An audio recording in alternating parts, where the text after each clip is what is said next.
Perjanjian Giyanti adalah peristiwa penting dalam sejarah Nusantara yang menandai pecahnya Kesultanan Mataram Islam menjadi dua kerajaan besar. Perjanjian ini ditandatangani pada tanggal 13 Februari tahun 1755 di Desa Giyanti, sekarang Dusun Kerten, Desa Jantiharjo, Karanganyar, Jawa Tengah. Latar belakang Perjanjian Giyanti. Perjanjian Giyanti dilatar belakangi oleh konflik internal di dalam kerajaan Mataram Islam serta campur tangan VOC, Verinik de Ostindische Company. Konflik ini melibatkan 1. Pakubuwana III, yang mewarisi takhta Mataram setelah ayahnya, Pakubuwana II, wafat.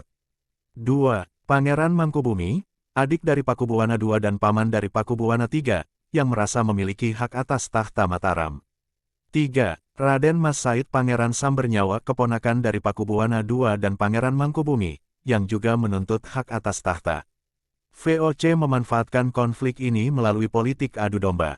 Pangeran Mangkubumi dan Raden Mas Said awalnya bersekutu melawan Pakubuwana III dan VOC.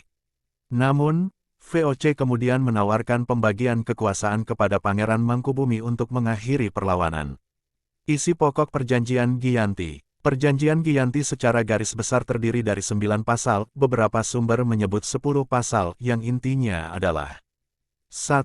Pengangkatan Pangeran Mangkubumi sebagai Sultan Hamengkubuwono I dengan gelar lengkap, Sultan Hamengkubuwono Senapati ing Alaga Abdurrahman Sayyidin Panatagama Khalifatullah, di atas separuh wilayah Kesultanan Mataram, dengan hak turun-temurun. Wilayah kekuasaannya berpusat di Yogyakarta.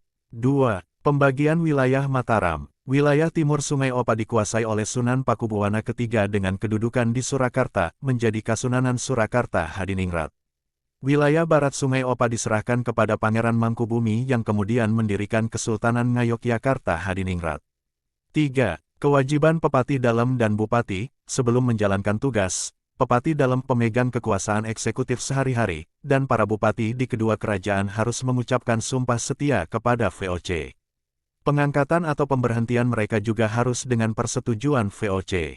4. Penyerahan wilayah dan ganti rugi, Sultan Hamengkubuwono I tidak akan menuntut haknya atas Pulau Madura dan daerah-daerah pesisir yang telah diserahkan oleh Pakubuwana II kepada VOC.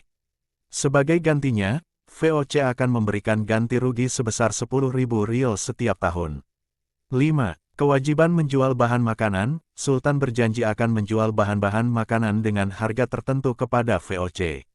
6. Persetujuan perjanjian dengan VOC, Sultan Hamengkubuwono I berjanji akan menaati segala perjanjian yang pernah diadakan antara penguasa Mataram terdahulu dengan VOC. Dampak Perjanjian Giyanti. Dampak utama dan paling signifikan dari Perjanjian Giyanti adalah 1. Pecahnya Mataram Islam. Perjanjian ini secara resmi memecah Kesultanan Mataram Islam menjadi dua entitas politik, yaitu Kasunanan Surakarta Hadiningrat dan Kasultanan Ngayogyakarta Hadiningrat. Ini mengakhiri keutuhan Kerajaan Mataram secara de facto maupun de jure. 2. Penguatan pengaruh VOC. Perjanjian ini menunjukkan betapa kuatnya politik adu domba VOC dalam memecah belah kekuatan lokal. VOC berhasil menancapkan pengaruhnya dalam urusan internal kedua kerajaan, termasuk dalam pengangkatan pejabat dan kebijakan ekonomi.